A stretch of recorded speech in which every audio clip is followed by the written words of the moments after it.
Welcome dear रॉकर्ड्स। आज मैं आपको एक मजेदार मूवी समझाने जा रहा हूं जिसका नाम है Jojo's bizarre adventure diamond is unbreakable. Movie की शुरुआत में एंजेलो नाम का एक हत्यारा दिखाया जाता है।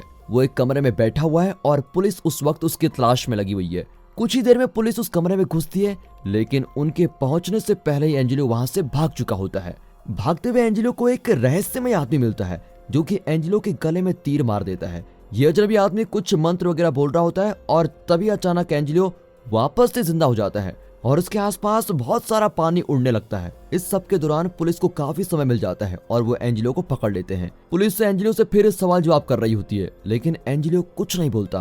वो चुपचाप बैठा हुआ होता है क्योंकि उसको महसूस हो चुका है कि वो पानी को अपने काबू में कर सकता है। वो पानी वाले किसी अजीब जीव को बुलाता है और सभी पुलिस वालों को मारकर भाग जाता है। अगले सीन में मिको नाम का एक लड़का दिखाया जाता है और अभी वो स्कूल जाने की तैयारी कर रहा है। स्कूल जाते हुए कुछ बदमाश बच्चे उसको रोक लेते हैं और धमकी देकर मिको के पैसे मांगते हैं। अचानक जोसुके नाम का एक आदमी वहां से जा रहा होता है और बदमाश बच्चों में से किसी एक के साथ वो टकरा जाता है। वहीं वो बदमाश लड़का जोसुके की बेइज्जती कर देता है। ओए, तेरे बाल बहुत अजीब हैं। जोसुके ये बात सुनकर बहुत भड़क जाता है। उसके पास कोई पावर्स है और उनकी मदद से वो सभी बदमाश बच्चों की पिटाई कर देता है। सभी बदमाशों के बुरे हाल हो जाते हैं, लेकिन जैसे जोसुके उनसे दूर होता है सभी के सभी बदमाशों के घाव ठीक हो जाते हैं। फिर सभी बदमाश जोसुके के डर से दूर भाग जाते हैं। अब पता लगता है कि जोसुके की पावर्स को कोई नहीं देख सकता क्योंकि मिको भी जोसुके की पावर नहीं देख पाता। दूसरी तरफ एंजेलो एक पार्क में है और अपने बुरे कामों में लगा हुआ है। वो अपने पानी वाली जीप का इस्तेमाल करके एक आदमी को मार डालता है और उसके बाद एक दूसरे आदमी के शरीर पर काबू कर लेता है। घर जाते हुए जोसुके को वही आदमी मिलता है जो कि एंजेलो के काबू में है। उस आदमी के हाथ में चाकू है और उसने किसी को बंदी बना के रखा हुआ है। वो काबू किया हुआ आदमी जोसुके की बेइज्जती करते हुए बोलता है, ओ लड़के, तेरे बाल कितने अजीब हैं। इनको देखकर मुझे बहुत हंसी आ रही है।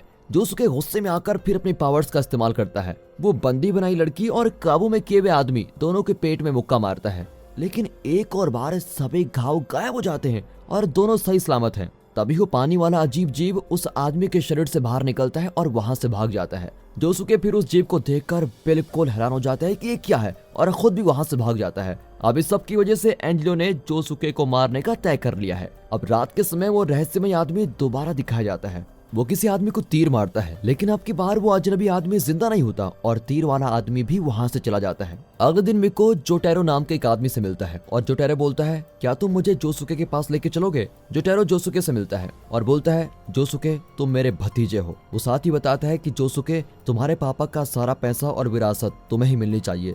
लेकिन जोसुके बोल देता है कि मुझे ये सब कुछ नहीं चाहिए। अब जोटेरो पूछता है, क्या तुम्हें कुछ अजीब चीजें दिखाई देती हैं? लेकिन इसके जवाब में जोसुके कुछ नहीं बोलता और वहां से जाने लगता है। अब जोटेरो उसको रोकने की कोशिश करता है, लेकिन जोसुके गलत समझ लेता है और उस पर हमला करने वाला होता है। तभी पता लगता है कि जोटेरो के पास भी पावर्स हैं और वो अपनी शक्ति का इस्तेमाल करके टाइम को रोक देता है और फिर जोसुके के हमले को भी बेकार कर देता है। तब जोटेरो जोसुके को बोलता है, तुम्हारे पास जो ये पावर्स हैं इनको स्टैंड्स बोला जाता है। लेकिन एक और बार जोसुके बोलता है, मुझे तुम्हारे स्टैंड्स वगैरह के बारे में कुछ नहीं जानना है, और ऐसा बोलकर वहां से चला जाता है। इस सब के दौरान एंजेलो उस तीर वाले आदमी का पीछा करने में लगा हुआ है। अब तीर वाला आदमी एंजेलो को रात के खाने पर बुलाता है। एंजेलो उस आदमी से पूछता है, मुझे तुमने जो पावर्स दी हैं मुझे उनके साथ क्या करना चाहिए?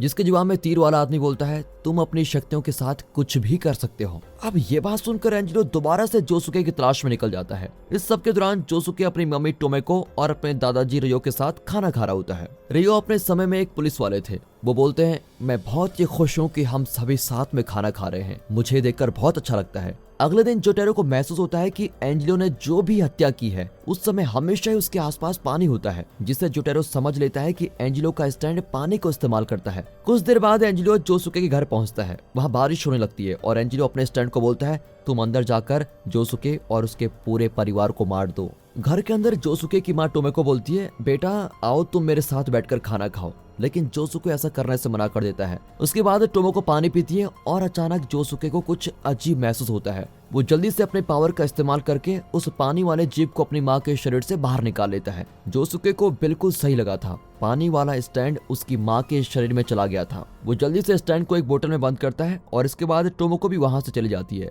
अब जोसुके जोटेरो को बोलता है कि उसने एक स्टैंड को पकड़ लिया है। इसकी वजह से जोटेरो बोलता है तुम थोड़ा ध्यान से रहना, मैं उस स्टैंड को लेने के लिए आ रहा हूँ। अब जोसुके को बाथरूम जाना है, इसलिए वो बाथरूम चला जाता है। लेकिन उसी वक्त उसका दादा रियो अपने लिए शराब ढूंढ रहा होता है, पर उसको शराब कहीं नहीं मिलती। ये देखकर बोतल में बंद पड़ा स्टैंड अपने आप को शराब की बोतल में बदल लेता है और रियो उस बोतल को अपने साथ लेके चला जाता है। जैसे ही जोसुके बाथरूम से आता है, उसको अपने दादाजी के कमरे से तेज आवाज आती है। वो जल्दी से अपने दादाजी को देखने जाता है, लेकिन स्टैंड ने उसके दादाजी पर बहुत सारे घाव बना दिए होते हैं। हालांकि जोसुके ज्यादा घबराता नहीं है, क्योंकि जोसुके अपनी पावर्स की मदद से किसी भी आधी अधूरी या फिर घायल चीज को पहले जैसे बना सकता है। इसके बाद वो लोग एंजेलो के स्टैंड से लड़ने लगते हैं। स्टैंड अपने आप को उबालकर भाप में बदल लेता है ताकि वो जोसुके के शरीर में आसानी के साथ जा सके। फिर जोसुके और जोटेरो स्टैंड से बचने के लिए एक दूसरे के कमरे में चले जाते हैं, लेकिन स्टैंड ने भी ये सब पहले ही सोच के रखा हुआ था। वो इस कमरे की नामी का इस्तेमाल करता है और जोसुके के अंदर चला जाता है। वो शरीर के अंदर ही हमला करता रहता है। हालांकि जोसुके को भी इस बात का अंदाजा था कि ऐसा कुछ हो सकता है। वो तभी के तभी पानी वाले स्टैंड को एक रबर ग्लव में डालकर बाहर निकाल लेता है। इसके बाद दोनों लड़के एंजेलो के पास जाते हैं। अब पता चलता है कि स्टैंड को जो नुकसान हुआ होता है, उसके इस्तेमाल करने वाले को भी नुकसान पहुंचता है और इसकी वजह से एंजेलो के भी बुरे हाल हो गए हैं। अब सजा देने के लिए जोसुके एंजेलो को ना ही जान से मारता है और ना ही पुलिस के पास भेजता है। वो एंजेलो को पास वाले एक बड़े पत्थर में हमेशा के लिए मिला लेता है। इसके बाद जोसुके अपने दादाजी के पास आता है, लेकिन किसी वजह से वो अभी तक जागे नहीं होते हैं। तब जाकर जोटेरो समझाता है, हो सकता है कि तुम्हारे ठीक करने से पहले ही दादाजी मर चुके हों, क्योंकि तुम अपनी पावर से घायल लोगों को तो ठीक कर सकते हो, लेकिन किसी मरे हुए को वापस नहीं ला सकते। अब अंतिम संस्कार से पहले टोमोको जोसुके के दादाजी के बारे में एक कहानी बताती है। वो बोलती है, 16 साल पहले तुम्हारे दादाजी एक छोटी बच्ची की जान नहीं बचा पाए थे। तब से ही वो अपने आप को बेकार पुलिस वाला मानते थे। इसके बाद से उन्होंने कभी किसी प्रमोशन के लिए कोशिश भी नहीं की। वो हमेशा से शहर की सुरक्षा करना चाहते थे। अब अंतिम संस्कार के समय जोसुके को तीर वाला वो रहस्यमय आदमी दिखाई देता है, इसीलिए जोसुके उसका पीछा करने का तय करता है। मिको भी ये सब कुछ देख लेता है और जोसुके के पीछे चला जाता है। दोनों एक बड़े घर के बाहर पहुंचते हैं, जहाँ तीर वाला आदमी अपना नाम कीचो बताता है। कीचो का भाई यजू मिको पर हमला करता है और दूसरी तरफ कीचो भी मिको को तीर से मार देता है और जोसुके मिको के घाव को ठीक न कर पाए, इसलिए यासु जोसुके पर हमला कर देता है। अब जोसुके के पास कोई चारा नहीं बचता, इसलिए दोनों के बीच जंग शुरू हो जाती है। जोसुके को कुछ समय बाद महसूस होता है कि जिस स्टैंड का इस्तेमाल यासु करता है, वो अपने सीधे हाथ से आसपास की चीजें खत्म कर सकता है। इस वजह से जोसुके अगले हमले को चकमा दे देता है और यासु का हमला उसको ही चोट पहुंचा देता है। इसके बाद जोसुके को मिको कहीं भी नहीं दिखाई देता, इसलिए वो घर के अंदर चला जाता है। अंदर उसको केचो मिलता है। वो बोलता है मिको चुना हुआ इंसान नहीं है। अचानक यासु वापस आता है, लेकिन केचो जोसुके के साथ साथ अपने भाई यासु पर भी हमला कर देता है। वो बोलता है, यासु मुझे अब तुम्हारी कोई जरूरत नहीं है। केचो तब तक हमला करता रहता है जब तक यासु के बुरे हाल नहीं हो जाते। अब यासु को बचाने के चक्कर में जोसुके को भी चोट पहुंचती है, लेकिन वो यासु को वहां से निकाल ही लेता है। अब जोसुके यासु से उसके भाई के स्टंट के बारे में पूछता है, लेकिन यासु बोलता है, मैं तुम्हें कुछ नहीं बताने वाला। और फिर यासु को मारने की जगह जोसुके उसके घाव को ठीक कर देता है। यासु को ये बात समझ नहीं आती, इसलिए वो पूछता है कि तुमने मुझे क्यों ठीक किया। इसके जवाब में जोसुके बोलता है, तुम्हें मारने का मेरा कोई हक नहीं है और मैं कभी किसी को नहीं मार सकता। तब जोसुके आगे बताता है कि मैं खुद के घाव को ठीक नहीं कर सकता। अब जोसुके वापस आ जाता है और यासु भी मिको को वापस लाने में मदद करता है।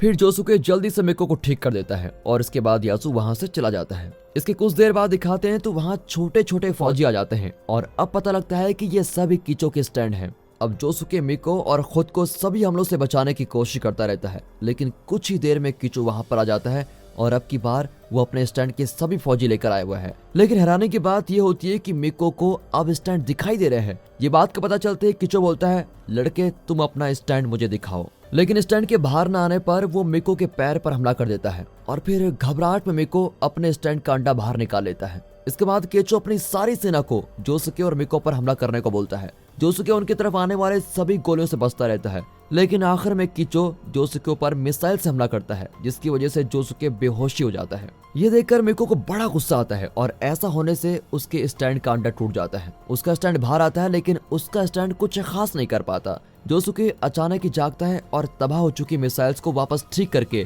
केचो के ऊपर छोड़ देता है। ऐसा होने से केचो को चोट लग जाती है और उसकी सारी सेना भी गायब हो जाती है। केचो जल्दी से ऊपर चला जाता है। जोसुके और मिको भी उसके पीछे पीछे ऊपर चले जाते हैं। अब ऊपर पहुंचकर उनको राक्षस जैसा कुछ दिखाई देने वाला इंसान मिलता है। केचो बोलता है, ये आदमी मेरे पापा हैं, ये अपनी याददाश्त भूल चुके हैं और इनको ठीक नहीं किया जा सकता। वो आगे बताता है, मैंने इनके दर्द को खत्म करने के लिए इनको मारने की बहुत कोशिश की, लेकिन कोई भी तरीका काम नहीं कर पाया। मैं तीर लेकर लोगों के स्टैंड को इस तरह निकाल रहा हूँ ताकि मुझे कोई ऐसा स्टैंड मिल जाए जो कि मेरे पापा को मार सके। जोसुके को एक टूटा हुआ डब्बा दिखाई देता है और वो जल्दी से उस डब्बे को पहला जैसा बिल्कुल ठीक कर देता है। उसके अंदर राक्षस जैसे दिखने वाले अंकल की और उनके परिवार की पुरानी तस्वीर है। पता लगता है कि राक्षस अंकल को अभी भी चीजें याद हैं। इसके बाद जोसुके बोलता है, मैं शायद तुम्हारे पापा को ठीक कर सकता हूँ, लेकिन तुम्हें अपना तीर धनुष मुझे देना होगा।